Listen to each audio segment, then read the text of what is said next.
I'm Kaye, and I'm a late bloomer.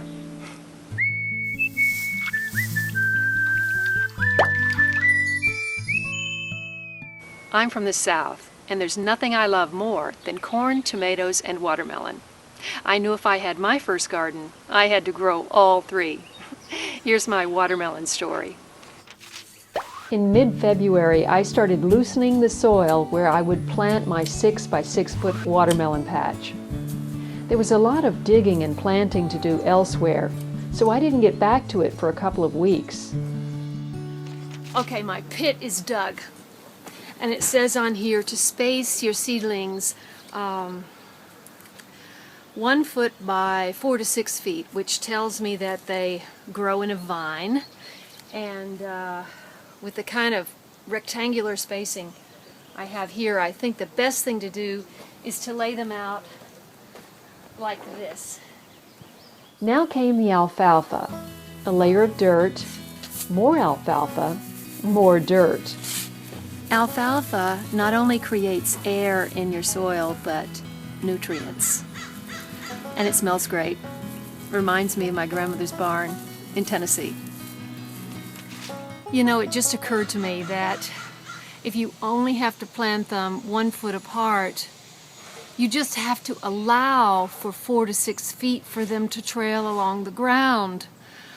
I did not have to dig up a 6 by 8 foot by 6 inch plot.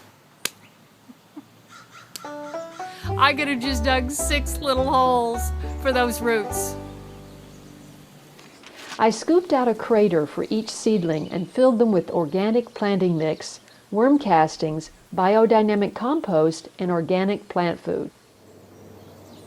Like dirt. At the end of a long March 15th, the patch looked like this.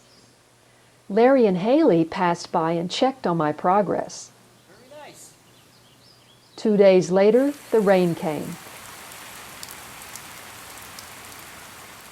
In May, I weeded and enlarged the craters around my watermelon seedlings. If you have a small yard like I do, it's a great idea to create a crater around your seedlings to capture the water, because water is scarce in Southern California, and you want to put the water right where the roots need it. By June 1st, my melon vines were spreading out, and babies were forming. I had a couple of small melons. Look at that. It's perfect. It's bigger than a softball. By mid-July, I had a few decent melons. I harvested one. By mid-August, I only had a handful of nearly ripe melons, and vines had really thinned out. I cut one melon. Lyndon rejected it.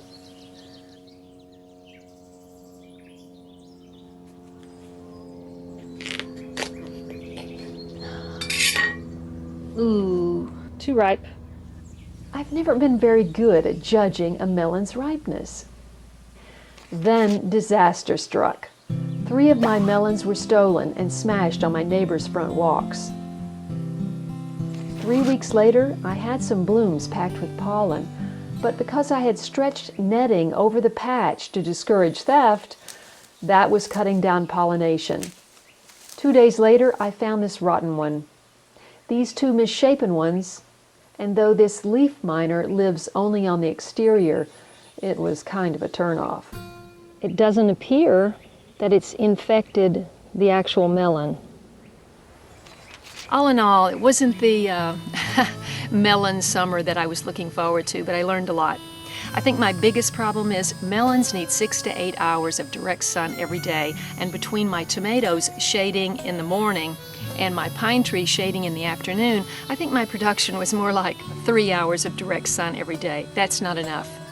I upped my watering, and I'm going to see what happens by the middle of October. It's supposed to stay hot, so I should have more melons.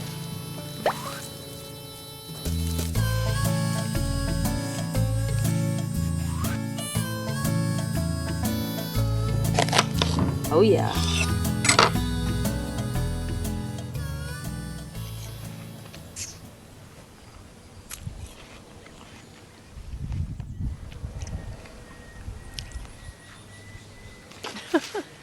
It's Halloween and I still have watermelons growing. I'm Kay, I'm a late bloomer. Thanks for watching. See you next time. No rocks were harmed planting my watermelon patch. It's not the best I've ever eaten, but I grew it.